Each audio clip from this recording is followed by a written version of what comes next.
안녕하세요. 유희선입니다. 이번 시간에는 연력학 법칙에 대해 학습하겠습니다. 교과서 52에서 63쪽을 보면 됩니다. 연력학 법칙에는 제0법칙부터 제3법칙까지 총 4가지의 법칙이 있습니다. 우리가 물리학 1에서 배우는 연력학 법칙은 제1법칙, 제2법칙 2가지입니다. 먼저 연력학 제1법칙에 대해 학습해 보겠습니다. 열에너지와 열기관인데 이때 열에너지는 물체 내부의 분자운동에 의해 나타나는 에너지입니다.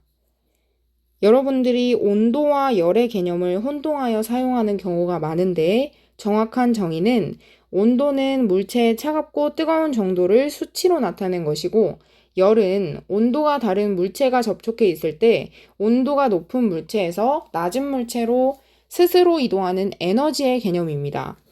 그래서 여러분들이 온도와 열의 개념을 반드시 알고 있어야 합니다.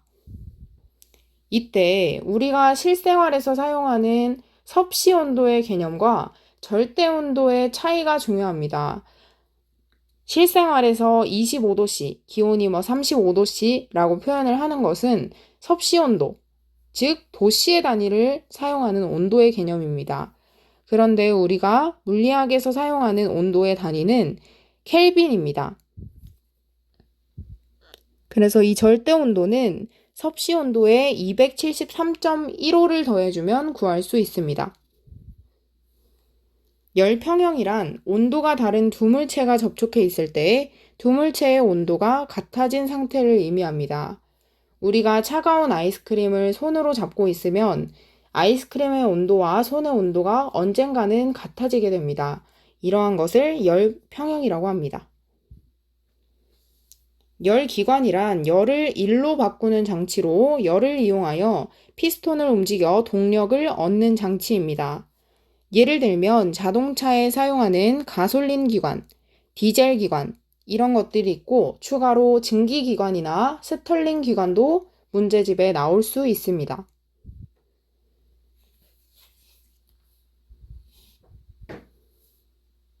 다음은 기체가 하는 일입니다. 압력이 P인 기체가 단면적이 A인 피스톤을 거리 델타 X만큼 밀어내면서 부피가 델타 V만큼 변할 때 기체가 한 일에 대해서 알아보겠습니다. 그림을 보면 피스톤이 오른쪽으로 밀리고 있습니다. 자, 이렇게 오른쪽으로 밀리는 상황에서 기체가 팽창하였기 때문에 피스톤이 오른쪽으로 움직였다고 할 수 있습니다.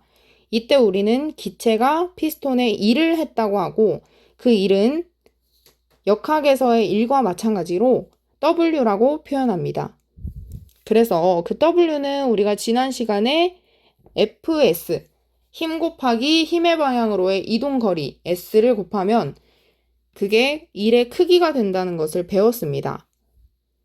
그런데 이 F를 압력으로 나타내려면 압력이라는 것을 알아야겠죠. 자, 압력은 P로 나타내고 P는 단위 면적당 작용하는 힘입니다. 그래서 전체 힘을 면적 A로 나눠주게 되면 P를 구할 수 있습니다. F는 P 곱하기 A라고 쓸 수 있겠죠. 즉 단위 면적당 작용하는 힘에 그 면적을 곱해주면 전체 면적에 작용하는 힘을 구할 수 있습니다. 그래서 그 F를 PA로 나타내주고 실제로 이동한 거리, 힘의 방향으로 이동한 거리가 델타 X이므로 이것을 S라고 쓸 수 있는 것입니다. 그래서 PA 델타 X가 됩니다. 기체가 한 일이 압력 곱하기 면적 곱하기 델타 X라는 뜻이죠. 그런데 여기서 A 델타 X를 보면 A는 단면적이고 피스톤의 단면적이고 델타 X는 이동한 거리이므로 여기에 단면적 A에다가 델타 X를 곱하면 이 원통의 부피가 됩니다. 여기 이 원통의 부피가 바로 A 델타 X죠. 그래서 A 델타 X를 우리는 뭐라고 쓸 수도 있냐면 델타 V, 즉 부피의 변화량이라고 쓸 수 있는 겁니다. 그래서 이 W는 P 델타 V라는 식이 나옵니다.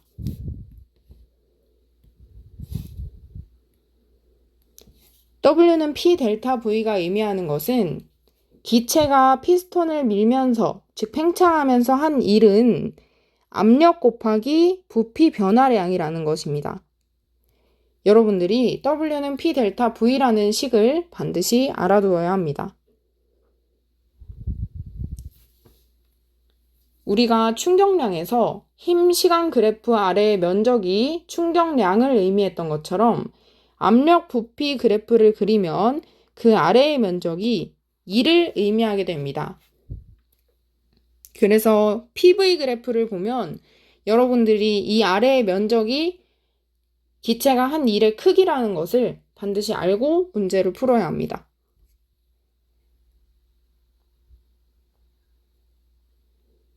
다음은 내부 에너지입니다. 기체 분자들이 지니고 있는 포텐셜 에너지와 운동 에너지의 총합을 내부 에너지라고 합니다. 우리가 앞서 배웠던 역학적 에너지와 좀 비슷한 개념이죠. 그래서 내부 에너지는 기체의 역학적 에너지랑 비슷하다라고 여러분들이 생각하면 좀 더 학습하기 쉬울 것 같습니다. 기체 분자의 운동 에너지 평균값은 절대 온도에 비례합니다. 왜냐하면 온도가 낮을 때는 분자 운동이 느리겠죠. 분자 운동이 활발하지 않습니다. 그런데 온도가 높아지면서 기체 분자들이 많은 에너지를 갖게 되는 것이고, 분자 운동이 빠르다는 말은 운동 에너지가 크다는 뜻이겠죠. 전체의 운동 에너지를 잘 모르겠지만 어쨌든 운동 에너지의 평균값은 온도가 높아지면 증가한다는 결론을 얻을 수 있습니다. 그래서 우리는 EK 바, 이것은 평균값을 의미합니다.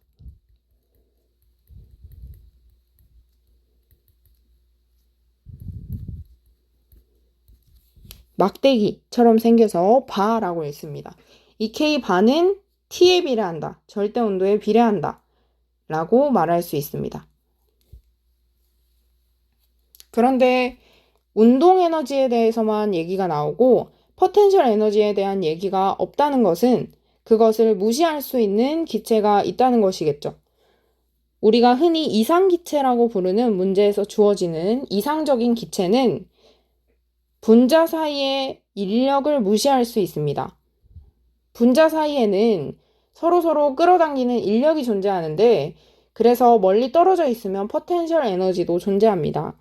그런데 이상기체는 분자 사이의 인력을 그냥 무시하는 기체이므로 기체의 내부 에너지가 분자들의 운동 에너지의 총합입니다. 다시 설명해 보면 내부 에너지는 우리가 U로 표기하는데 U는 원래 EK 더하기 EP, 즉 운동 에너지와 포텐셜 에너지의 합입니다. 그런데 이상기체의 경우에는 분자 사이의 인력을 무시할 수 있으므로 포텐셜 에너지가 0이라는 것입니다. 인력을 무시하면 에너지를 서로 끌어당기는 힘에 의해서 받는 건데 그게 무시된다는 뜻이겠죠. 그래서 이상기체는 내부 에너지가 곧 운동 에너지 EK이다 라고 말할 수 있는 것입니다. 만약 기체 분자의 수가 n이고 운동 에너지의 평균값이 EK 바일 때 내부 에너지 U는 절대 온도에 비례합니다. 내부 에너지는 아까 이상기체의 경우에는 EK 바에만 비례하는데 그때 분자 수가 증가하면 당연히 전체 에너지의 합이 커지겠죠. 그래서 n과 EK 바에 비례합니다. 그러면 EK 바는 위에서 T에 비례한다는 것을 알았으므로 EK 바를 T에 비례한다라고 바꿔주면 결국에 U는 NT, 즉 분자수와 절대 온도에 비례한다 라는 것을 알 수 있습니다. 여러분들이 기억해 두어야 할 것은 내부 에너지 U가 절대 온도 T에 비례한다. 이것을 반드시 기억해 두어야 문제를 풀어낼 수 있습니다. 이 부분이 이해가 되지 않으면 교과서나 문제집의 설명을 차근차근 읽어보면서 이해를 하고 선생님 설명을 한번 다시 들어보길 바랍니다. 질문이 있으면 아래 메일로 선생님에게 질문을 해주면 됩니다. 다음으로 넘어가겠습니다. 그래서 이 연력학 제1법칙은 기체가 흡수한 열, 내부 에너지 변화량, 기체가 외부에 하는 일 W의 관계를 나타내주는 식입니다. 우리가 열을 흡수하면 내부 에너지가 증가하고 바깥에 일을 해준다 라는 것을 식으로 표현할 수 있는데 기체가 흡수한 열 Q는 내부 에너지 변화량 델타 U와 기체가 외부에 하는 일 W의 합이다 라고 나타낼 수 있고 그것을 식으로 Q는 델타 U 플러스 W다 라고 쓸 수 있습니다. 이게 바로 연력학 제1법칙입니다. 기체뿐 아니라 고체와 액체 등 외부와 에너지를 주고받는 모든 계에서 성립하는 에너지 보존 법칙입니다. 즉, 기체가 흡수한 열 에너지는 기체 내부 에너지를 증가시키는 데 쓰이고 그리고 일을 하는데, 바깥에 팽창하면서 일을 하는 데에 쓰인다는 것입니다. 이것은 전체 에너지가 사라지거나 새로 생성되지 않고 보존된다는 것이겠죠. 그래서 에너지 보존 법칙이라고 표현하는 것입니다. 만약에 예시를 들어보면 100줄의 열을 흡수했으면 내부 에너지 만약에 50줄 이 증가를 하고 바깥에 50줄 이렇게 일을 할 수도 있고 아니면 20줄 80줄 이렇게 일을 할 수도 있는데 서로 더한 것이 처음에 흡수한 열 에너지와 동일하게 보존되어야 한다는 것입니다. 이것은 우리가 밑에 연력학 과정에서 조금 더 자세히 보도록 하겠습니다. 그런데 이 연력학 제1법칙은 부호가 굉장히 중요하기 때문에 순서를 바꿔서 써도 안 되고 그러니까 W를 Q 플러스 W는 델타 U다 이런 식으로 쓰면 안 됩니다. 그래서 이 부호에 대해서 한번 짚고 쉽게 외우는 법을 선생님이 알려주겠습니다. 우선 Q를 보겠습니다. Q가 0보다 크면 만약 문제에서 Q가 100줄이다 플러스 100줄이다 이런 식으로 얘기를 하면 기체가 열을 흡수한 것을 의미합니다. 아니면 반대로 기체가 열을 흡수했다면 여러분들이 Q를 0보다 크게 잡아야 합니다. Q가 0보다 작다는 것은 기체가 열을 방출한 것입니다. W가 0보다 크다는 것은 기체가 일을 한 것입니다. 즉 기체가 팽창한 것입니다. W가 0보다 작다는 것은 기체가 외부로부터 일을 받아서 수축했다는 의미입니다.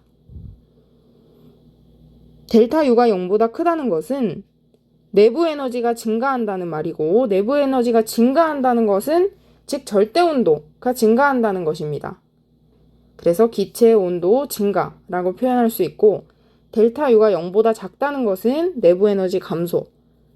그래서 기체 온도 감소라고 여러분들이 생각하면 되겠습니다. 여러분들 이 부호 자체도 반드시 알아두길 바랍니다. 그러면 연력학 제1법칙을 헷갈리지 않게 바로 외울 수 있는 방법. 저 법칙을 여러분들이 외워두어야 문제를 풀 수 있는데 선생님은 순서를 바꿔서 써보겠습니다. Q는 W 더하기 델타 U. 이 두 개의 순서를 바꾸는 것은 상관없습니다. W랑 델타 U랑 어차피 둘 다 플러스이기 때문에 그러면 Q는 W 플러스 델타 U를 쉽게 외우려면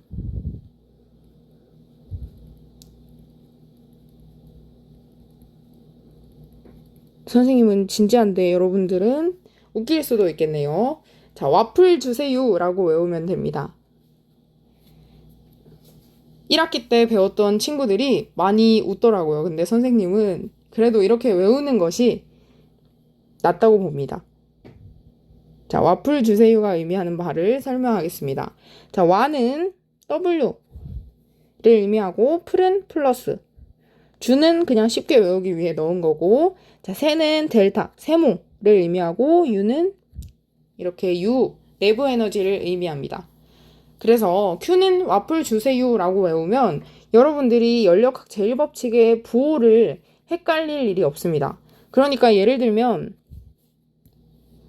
금지, 이렇게 금지라고 쓰고, 뭐 예를 들면 Q 플러스 W가 델타 U다. 이런 건 절대 안 된다는 거죠. 저렇게 쓰면 문제 자체를 풀이하는 과정에서 오답을 고를 수밖에 없습니다. 그래서 저렇게는 하지 말고 Q는 W 플러스 델타 U다. 이렇게 외우면 됩니다. 다 외웠나요? 다음은 연력학 과정입니다. 여기서 제일 중요했던 것은 방금 배웠던 연력학 제1법칙이고, 그 다음 중요한 것은 내부 에너지가 절대 온도에 비례한다는 것. 언제일 때? 이상기체일 때. 그 다음으로 중요한 것은 W가 P 델타 V라는 것. 이 정도를 여러분들이 알아두면 연력학 과정을 무리 없이 이해할 수 있습니다. 연력학 과정은 상태가 변하는 과정입니다. 그 상태는 연력학에서 압력, 부피, 온도, 즉 PVT 중에 한 가지 이상이 변하는 것을 의미합니다. 우리가 배울 것은 총 4가지의 특이한 과정인데, 첫 번째는 부피가 일정한 과정, 두 번째는 압력이 일정한 과정, 세 번째는 온도가 일정한 과정, 네 번째는 열의 출입이 없는 과정입니다. 이렇게 4가지 경우는 문제에 자주 출제되고 또 여러분들이 이해하기가 쉽기 때문에 반드시 꼼꼼히 학습해 두어야 합니다. 먼저 부피가 일정한 과정입니다. 부피가 일정하게 유지되면서 상태가 변하는 과정입니다. 아까 상태라고 하는 것은 선생님이 총 3가지 PVT가 변한다고 했는데 V가 일정한 것입니다. PVT 중에 V는 일정하고, 그러면 P와 T가 변하겠죠. 부피가 일정하다고 해서 부피 적자를 써서 등적 과정이라고도 합니다. 그러면 연력학 제1법칙 Q는 델타 U 플러스 W에 의해서 W는 P 델타 V였죠, 앞서. 근데 이 P 델타 V에서 부피가 일정하니까 델타 V가 0입니다. 그러면 W 자체가 0이 되겠죠. 그래서 Q가 기체가 흡수한 열이 내부 에너지의 변화량에만 쓰인다는 것입니다. 즉 기체가 부피가 일정하기 때문에 바깥으로 피스톤을 밀어내는 등의 일을 하지 못한다는 것입니다. 그래서 Q는 델타 U, 등적 과정에서만큼은 Q는 델타 U라고 쓸 수 있습니다. 다음은 압력이 일정한 과정입니다. 압력이 일정하다고 해서 등압 과정이라고도 하며, 이때는 P가 일정하게 유지되고 VT가 변하겠죠. 마찬가지로 연력학 제1법칙에서 Q는 델타 U 플러스 W라고 쓸 수 있는데, 이때는 0이 되는 것이 없습니다. 왜냐하면 델타 P라는 개념이 나왔으면 그것을 0으로 두면 되는데 델타 P는 없습니다. 연력학 제1법칙에서는 델타 U와 델타 V만이 있습니다. 그래서 델타 P가 0이다 라고 하여 식을 간소화할 수 없으므로 그때는 그냥 연력학 제1법칙의 W를 P 델타 V로 바꿔서 그냥 원래의 연력학 제1법칙과 크게 달라지는 법이 별로 없습니다. 자, 그러면 그래프를 한번 보겠습니다. 등적 과정과 등압 과정인데, 등적 과정은 이렇게 피스톤을 고정을 해놓고, 그러니까 여기에 이렇게 움직일 수 없게 고정을 해놓고 열을 가하는 것입니다. Q가 이쪽에서 이렇게 들어오게 되면 안에 내부 에너지가 증가하게 되겠죠. Q는 델타 U이기 때문에 아까 기체가 열을 흡수하면 Q는 0보다 크다고 했고, 그러면 델타 U도 0보다 크겠죠. 그 말은 델타 U가 뭐에 비례해요, 여러분? 델타 T에 비례하죠. 그러면 델타 T도 0보다 크다는 것은 기체의 온도가 증가한다는 것이겠죠. 그래서 PV 그래프에서 이렇게 위로 쭉 올라가는, 부피가 일정하면서 압력만 증가하는 그런 그래프를 그릴 수 있습니다.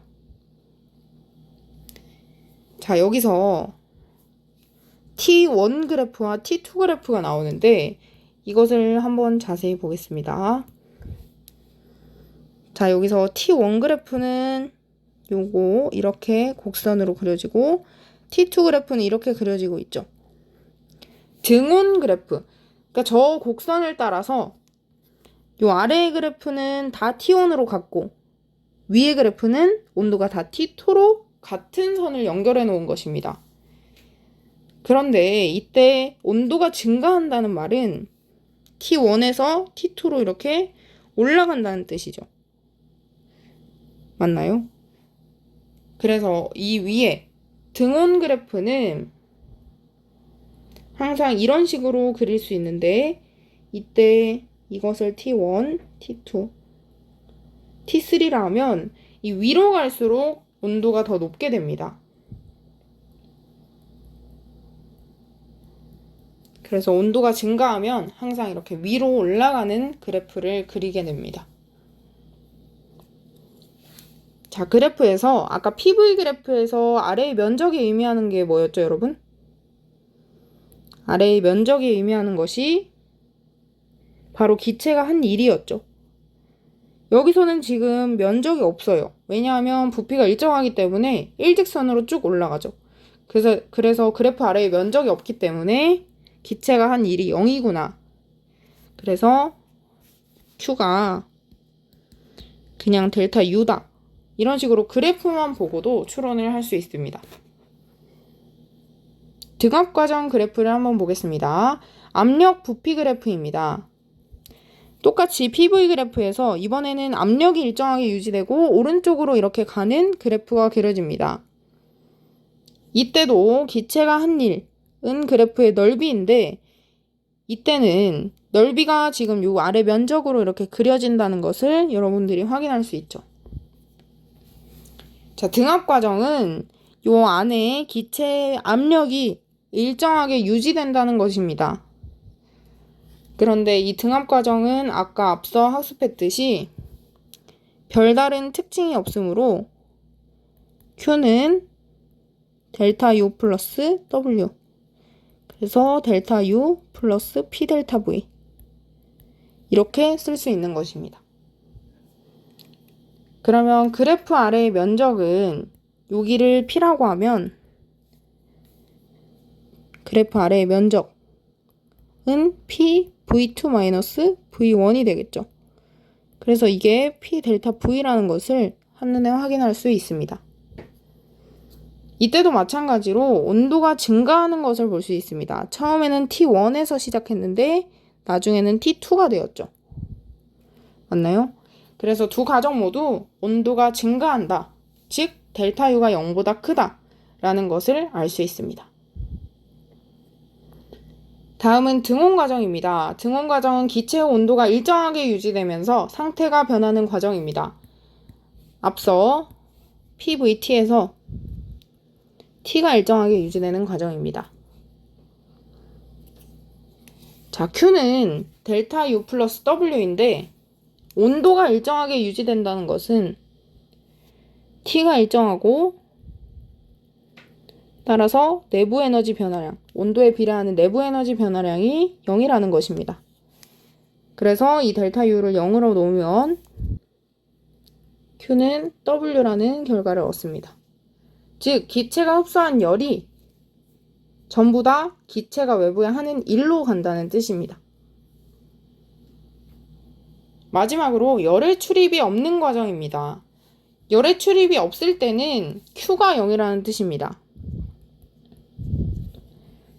이것을 단열 과정이라고 합니다. 열이 차단된 과정이라고 해서. 그러면 Q가 0이면 델타 U 플러스 W, 이게 Q랑 같은데 델타 U 플러스 W랑 같다는 뜻이죠. 그럼 W가 마이너스 델타 U라는 것을 알 수 있습니다. 아래 그래프로 한번 자세히 보겠습니다. 등온 과정은 PV 그래프에서 아까 이렇게 곡선이 일정한 것은 전부 다 온도가 같다고 했죠. 그러니까 이 그래프를 따라서 내려오는 이 그래프는 온도가 같다, 즉 등온 과정이다 라는 것을 시사하고 있습니다. 이때도 그래프의 넓이는 기체가 한 일인데 등온 과정이기 때문에 델타 U가 0이므로 기체가 한 일은 W는 그대로 Q다 라고 쓸 수 있습니다. 내부 에너지가 0이기 때문에. 자, 그 다음 오른쪽 단열 과정을 보면 단열 과정은 이렇게 T1에서 T2로 내려오는, 여러분 이게 다 거꾸로 갈 수도 있습니다. 그러니까 온도가 어떻게 변하느냐에 따라서 아니면 부피가 어떻게 변하느냐에 따라서 이게 다 거꾸로도 갈 수 있다는 점을 여러분들이 알아두면 좋겠습니다. 그거는 문제에서 한번 자세히 볼게요. 자, 단열 과정은 여기에서 Q가 0이기 때문에 이걸 어떻게 할 수 있냐면 문제에서 단열된 피스톤, 단열된 실린더라고 주면 무조건 단열 과정이에요. 그래서 여러분들이 그 문제에서 핵심 키워드를 알고 있으면 바로 Q가 0이다 라고 놓고 W가 마이너스 델타 U이다 라고 하고 문제를 풀어낼 수 있습니다. 자, 그러면 기체가 이렇게 오른쪽으로 이동하면서 피스톤을 밀어내면서 일을 했다면 W는 0보다 크죠. W가 0보다 크다는 거는 델타 U, 마이너스 델타 U가 0보다 크다는 것이고, 그러면 델타 U 자체는 0보다 작다는 것이죠. 이게 전체가 0보다 크려면. 그 말은 어떻게 됐다는 거예요? T가 감소했다는 것이죠. 내부 에너지 감소는 T 감소죠. 자, 그래서 이 위의 그래프에서 아래 그래프로 이렇게 내려오는 형태를 띠고 있는 것입니다. 자, 그래서 기체가 한 일은 내부 에너지 감소량이다, 즉 델타 U다 라고 여러분들이 풀어낼 수 있습니다. 자, 다음은 열기관의 원리인데 이것은 여러분들이 한번 읽어보면 좋을 것 같아요. 열기관은 열을 공급해서 기체가 외부에 일을 하고 그 남은 열을 방출하고 또 다시 외부에서 기체에 일을 해주고 이런 과정을 반복합니다. 그래서 여러분들이 이 열기관의 원리를 알고 있으면 나중에 열 효율이나 아니면 뭐 문제를 풀 때 이런 것들을 좀 학습하고 있으면 좋을 것 같아서 선생님이 실어놨습니다. 한번 읽어보세요. 자, 우리가 연력학 제1법칙은 Q는 와플 주세요 라는 식으로 표현된다. 즉, 열 에너지는 기체가 하는 일과 기체의 내부 에너지 증가량과 같다 라는 것을 방금 학습했는데, 연력학 제2법칙은 식으로 나타낼 수 있는 것이 아니라 여러 가지 문장, 표현으로 나타낼 수 있습니다. 그에 앞서 가역 현상과 비가역 현상에 대해 먼저 배워보겠습니다. 가역 현상은 원래의 상태로 되돌아올 수 있는, 즉 거꾸로가 가능한 현상을 의미합니다. 진공 중에서 운동하는 진자는 무슨 의미냐면, 자, 진자라는 것은 이렇게 천장에 매달려서 왔다 갔다 움직이는 친구입니다.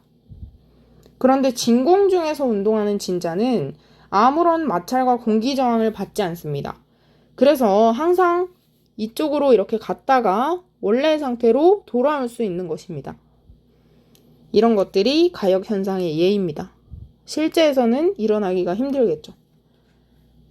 반면 비가역 현상은 한쪽 방향으로만 일어나며 그 반대 방향으로는 절대 일어나지 않는 현상을 의미합니다. 자연계에서 일어나는 대부분의 현상은 비가역 과정이고 자연현상은 거의 한쪽 방향으로만 일어납니다. 자, 기체 확산입니다. 만약 여기에 1기압의 기체가 들어있었다면 밸브를 열었을 때 0.5기압, 0.5기압으로 골고루 나눠지겠죠. 근데 밸브를 열어두었을 때 이 공기가 왼쪽으로 자연스럽게 이동해서 다시 처음의 상태로 돌아가지는 않습니다. 그래서 이렇게 한쪽 방향으로만 일어나는 현상을 비가역 현상이라고 합니다. 아까 진공 중에서 운동하는 진자는 공기 저항과 마찰을 받지 않았기 때문에 거꾸로 다시 원래 상태로 돌아올 수 있었는데 실제 공기 중에서는 공기 저항을 받죠. 그래서 이 진자가 언젠가는 멈추지만 그 멈춘 진자가 다시 자연스럽게 스스로 운동하는 일은 일어나지 않는다는 것입니다. 그 다음 찬물과 더운 물을 섞으면 당연히 더운 물에서 찬물로 열이 이동하겠죠. 그런데 스스로 다시 찬물과 더운 물로 분리되지는 않는다는 것이 바로 비가역 현상을 뜻합니다. 그래서 연력학 제2법칙은 오늘 배울 내용이 거의 엄청 많은 하나, 둘, 셋, 넷. 네 가지의 표현이 있습니다. 그런데 그 첫 번째 표현을 한번 배워보겠습니다.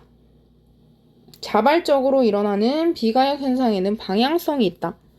즉, 자연 현상에서 일어나는 비가역 현상에는 한쪽 방향으로만 항상 가는 찬물과 더운 물이 섞이고 진자가 멈추고 기체가 확산되고 이러한 방향성이 있다는 것입니다.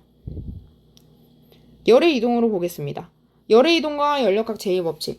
열은 항상 고온에서 저온으로 이동한다. 이게 규칙이라는 것입니다. 저온에서 고온으로 이동하는 일이 일어날 수 없다. 즉 한쪽 방향으로만 일어난다. 이것이 연력학 제2법칙입니다. 자, 그래서 이렇게 고온과 저온, 고온에서 열이 이동함으로써 저온이 조금 더 온도가 증가하여 열평형 상태를 이루게 됩니다. 자, 그 다음 여러분들 화학 1을 학습하고 와서 선생님 마음이 좀 편한데 엔트로피와 연력학 제2법칙입니다. 엔트로피란 분자 배열의 무질서도를 의미하죠. 자연현상은 엔트로피가 증가하는 방향으로 진행된다. 그러니까 이것은 법칙이기 때문에 틀린 적이 없습니다. 자연현상이 엔트로피가 감소하는 방향으로 절대로 진행되지 않습니다. 그런데 최근 개봉한 영화 테넷에서 그 테넷이라는 것은 엔트로피가 처음 상태로 그러니까 무질서도가 감소해서 시간을 역행할 수 있다는 내용의 영화입니다.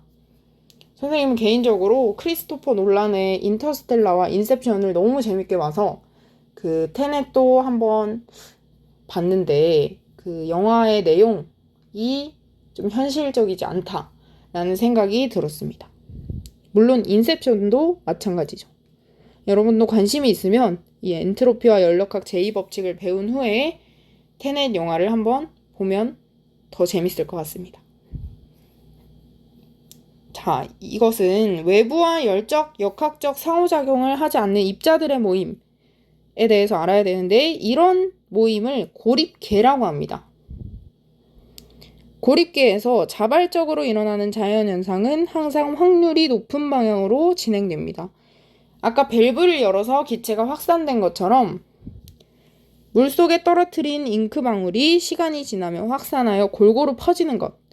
이런 것처럼 외부와 열적, 역학적 상호작용을 하지 않으면 자발적으로 일어나는 자연현상은 항상 확률이 높은 방향으로 진행되더라 라는 것입니다. 자, 그 다음 세 번째 표현. 일은 모두 열로 바꿀 수 있지만 열은 모두 일로 바꿀 수 없다. 아래 예시를 한번 보겠습니다. 빗면에서 나무도막이 미끄러져 내려오면 마찰이 있는 면이며 언젠가는 정지하겠죠.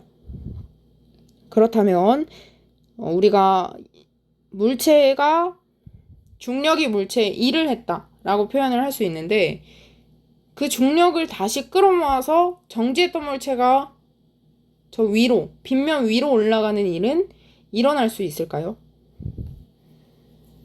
즉, 중력이 한 일은 모두 열로 바꿀 수 있지만 이렇게 마찰을 하면서 마찰열로 내뿜을 수 있지만 마찰열이 모두 모여서 다시 일을 하는 그런 기이한 현상은 일어나지 않는다 라고 여러분들이 이해할 수 있습니다. 열기관과 열효율입니다. 열효율은 여러분들이 문제에서 자주 접하게 되는 내용이니까 여러분들이 연력학 제1법칙만큼이나 좀 잘 알아두면 좋겠습니다. 열기관은 피스톤이 계속해서 움직이며 같은 과정을 반복하는 순환 과정으로 작동을 합니다. 앞서 열을 1로 바꾸는 장치를 열기관이라고 했었죠. 이 열기관은 고온의 열원으로부터 Q1의 열을 흡수하여 외부의 W의 일을 하고 저온의 열원으로 Q2의 열을 방출합니다. 열 효율은 열기관에 공급되는 에너지 Q1에 대하여 열기관이 하는 일 W의 비율입니다. 그림으로 한번 보겠습니다. 자, 고열원, 즉 온도가 높은 열원에서 Q1이라는 열을 흡수합니다. 그러면 이 열기관은 바깥으로 W라는 일을 해주고 나머지는 Q2의 열로 저열원으로 방출되는 것입니다.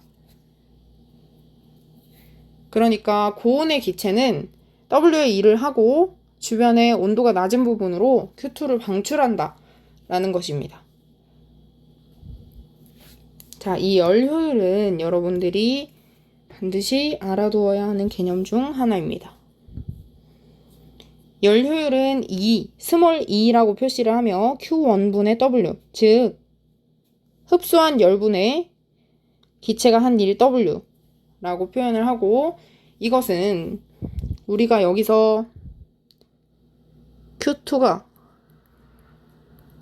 Q1 마이너스 W, 즉 흡수한 열에서 일을 뺀 것이 Q2인 것을 알기 때문에 W는 Q1 마이너스 Q2라고 쓸 수 있습니다.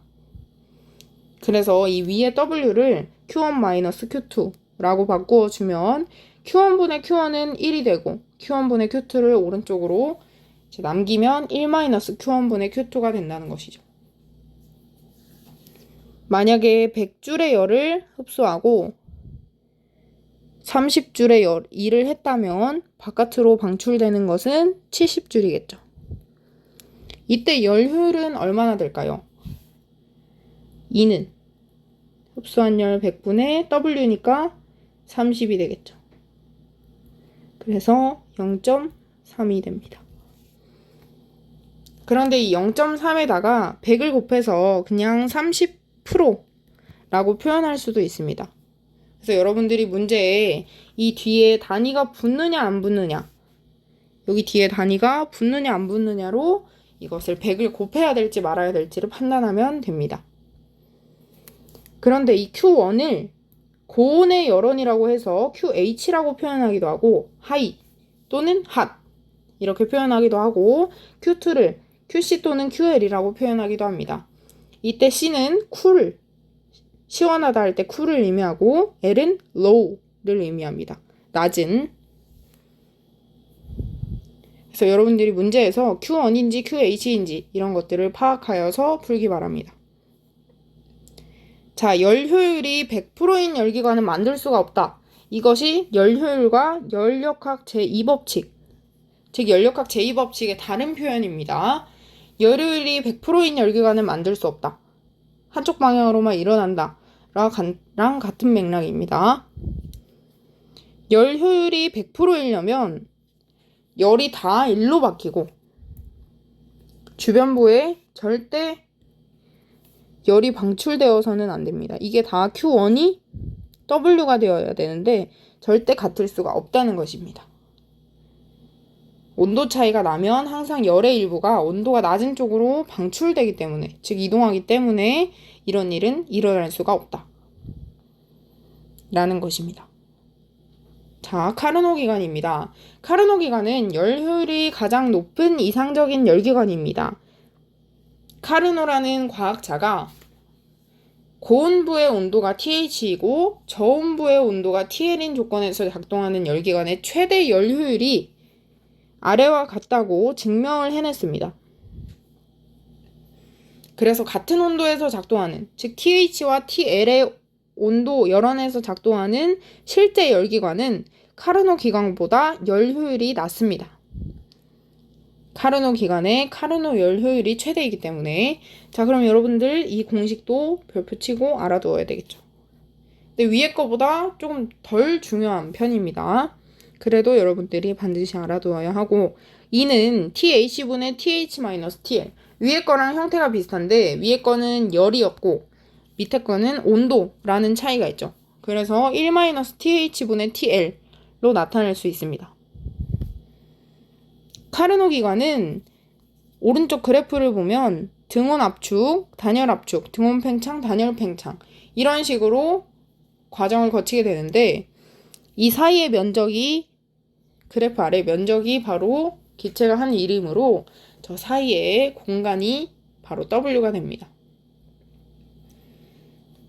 열 효율이 100%가 되려면 오른쪽 항이 0이 되어야 합니다. 그런데 고열원의 온도가 무한대인 것도 불가능하고 저열원의 온도가 TL인 것, 0인 것이 아예 불가능합니다. 선생님 0인 거 가능하지 않나요? 0도씨이면 안 되나요? 라고 할 수도 있는데, 여기서 0은 0도씨가 아니라 절대온도 0켈빈을 의미하기 때문에 0켈빈은 실제 기관에서 절대 불가능한 수치입니다. 자, 이제 문제를 풀어보겠습니다. 그림과 같이 절대온도가 T0, 부피가 V0인 이상기체가, 여기서 T0, V0는 문제에 나와 있으니까 이상기체. 그러면 이상기체는 다시 복습해보면 어떻다는 거죠? 기체 사이에, 분자 사이에 인력을 무시할 수 있어서 포텐셜을 무시할 수 있고, 그래서 U가 T에 비례한다 라고 쓸 수 있는 기체죠. Q0의 열량을 흡수하여 부피는 변하지 않고 절대 온도가 TA가 되었다. 자, 여러분, 부피는 변하지 않고는 등적 과정을 의미합니다. 앞서 우리 등적 과정 배웠었죠. 등적 과정은 델타 V가 0입니다. 부피가 변하지 않기 때문에. 델타 V가 0이라는 말은 W는 P 델타 V이기 때문에 얘가 0이라는 것입니다. 자, 그럼 연력학 제1법칙은 Q는 와플 주세 U인데 W 플러스 델타 U인데 W가 0이므로 결국 Q가 델타 U다.